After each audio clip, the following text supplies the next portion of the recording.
What's going on, guys? Kaiger here. Today's video we're doing fairy tier list for PvE, player versus environment. Yesterday we did PvP, player versus player. So today we're starting, before I get into it, how it goes is from left to right. They are not in order, so S1 right here is not technically always going to be better than S last one right here. It's going by element. Holy, fire, earth, water, wind. So A will be the same thing, B, C, and D. So starting at the top, we have Twin Lotus. If you watched yesterday's video, she was towards the bottom. And that's because her skill gives you increased monster damage. So she's very, very powerful in PvE. Gypsophilia was also pretty low, not as low as Twin Lotus on PvP, but her main thing is she does good damage, sustained damage, but also extends your buffs, and once you get to a certain level, you're able to get extra effects off of her Starlight, and you're able to get that in things like Guild Boss or some hard Path of Fire stages. Elemental Realm, using Fairy as one of your switch teams, pretty good. Both of these two fire ones right here go hand in hand. Winter Cherry and Chestnut Rose, the best couple, elemental couple in the game. So Winter Cherry gives the enemy fire resistance if it did not already have it. So no matter what day it is for Guild Boss, it's Fire Day if you have Winter Cherry. If you have 4 people with Winter Cherry and they all do it at different times, like sparse it out, you can always have fire weakness and kind of ignore the weakness of the day.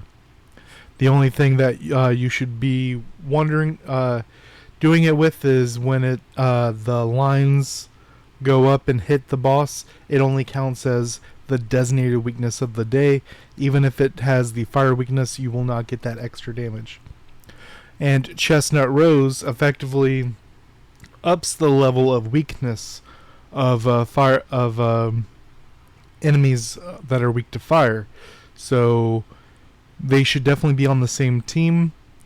Winter Cherry gives them fire weakness, and Chestnut Rose increases the damage that fire weakness enemies take. And then Anathria has execute damage. The healing debuff does not really matter in most bosses. There aren't any right now that heal. Surprised that Kandok doesn't heal, but oh well. But she does really, really good execute damage. Then we have Carnation right here. Just really good damage over time, especially with Aerodation. If you have enough Earth Fairies, very, very powerful. Blue Rose, going to be the most powerful on the stages where they don't lose HP, such as Earth or Water Elemental Realm, or in ones that they lose health very slowly, like Guild Boss, because she's going to give you that damage bonus early on, and it's going to do a lot of damage over time. These next two right here, both wind, Almond Butter, Almond Blossom. She's going to increase your damage dealt, and it's generally kind of slow for PvP, but does well on the wind stages for PvE. And same thing over here with Dandelion. If you do any other wind into her, she needs to be the second one you click the button for. She will have an enhanced effect. Right here we have a Laurel.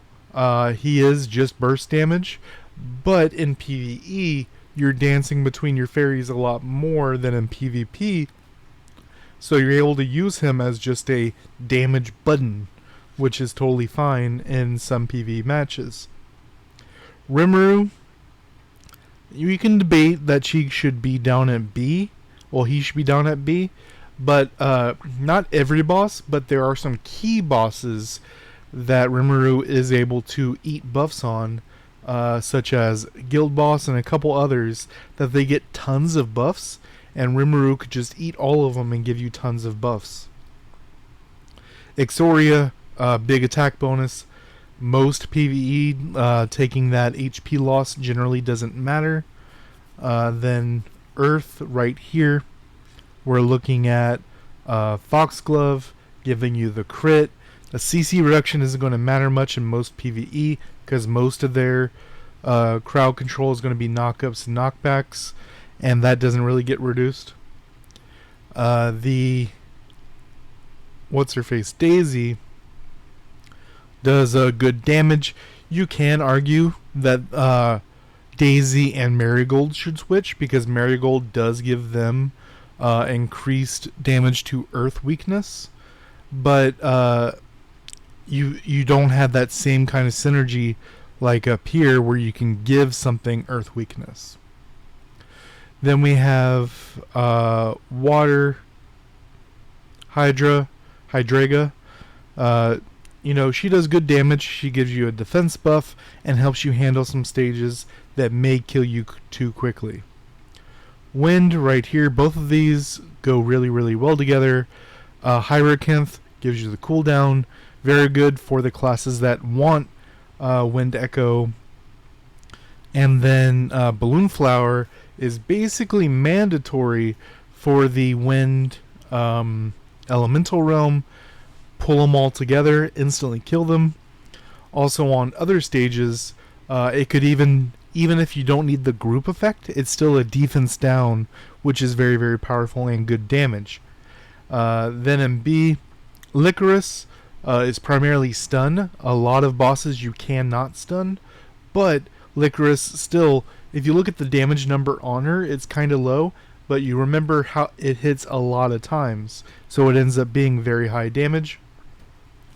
Rimuru doesn't generally do as high damage as the A tiers up here, but the swap effect is also going to do decent damage chipping in. You want to make sure you get that in on each rotation, but just having that passive damage and even the slow on some boss stages maybe you can't survive could be very impactful. These two right here, second best couple in PvE. They're definitely a couple. They have generally the same effect. Neither of them are really going to do the best in PvE, but they are fine in a clutch. Single target, you would want Diablo. Multi-target, you're going to want Rose. Marigold, damage, slow, and increased damage to Earth weakness, pretty good. Water right here, Viola and Lotus. So both of them, so Viola has a very cool basic attack effect which applies the snow effect on them, and then when she does her ultimate, well, when they get enough stacks of the snow effect, it does damage and slows them. But if you get one or two procs of the basic and then use the ultimate, it'll proc all of it, do the knockup that the ultimate does on itself, and then another slow on top of it. Lotus right here, just going to give you really quick damage as well as a silence. Only going to work on a couple bosses, but it comes in clutch. Hibiscus, now that her passive has been added to the game, I was going to put her down at C, but the passive gives her the more damage in B. After some more testing next month, she may go up to B to A. Since the time they made the change to now, I haven't had enough time to really dig into that change in PvE. Eldewise, I really wish that she brought more in PvE, because she's effectively she's just passive at this point. It feels like it's kind of annoying. Down here we have Mistletoe, who will give you some healing, so you don't have to use plunder. Will do AoE damage. Will heal on basic. I mean, there's a reason we're down at seed right now. Sakura, the stun only works on some bosses, and the pierce isn't really going to work on any of the bosses. That's a PvP stat. Primrose, the stun is only going to work on some bosses. It's effectively mandatory on the Earth Elemental realm because you need stun effects to break the shield. But, reducing incoming damage, it can still be useful. That's why it's C and not D. My boy Lavender got gutted. Have to do a little bit more testing after the changes, but he's probably going to go down in the gutter down here at D in the future. But just giving you that damage increase is better than nothing. Ikoria has a pretty good active, and the passive can be used against some bosses. Down here in the gutter at D, we have Kandok, not really doing anything in PvE, and you can make an argument that what's her face right here? Man, I forgot her name. I almost never use her. Let's see, Fairy, Wind, Camellia. You can make an argument that Camellia could be at C for the same reason that Laurel is up here at A. She does good damage. She only does damage, but she does okay damage. You can make an argument that she could be at C and move Lavender down to D. Just make it part of a swap team. It's just Wind isn't generally a swap team. Generally, your swap team is either Earth. Definitely Fire is a good swap team. Holy is obviously a swap team. Earth's not really a swap team. Water is a pretty good swap team with the effects you have access to. Wind's not really a swap team in my opinion. Let me know what you guys think down below about this PvE tier list, what you think you would change. Would you put my boy Lavender right here in the gutter? And what do you think about Hibiscus going up to A next month? Till next time, guys.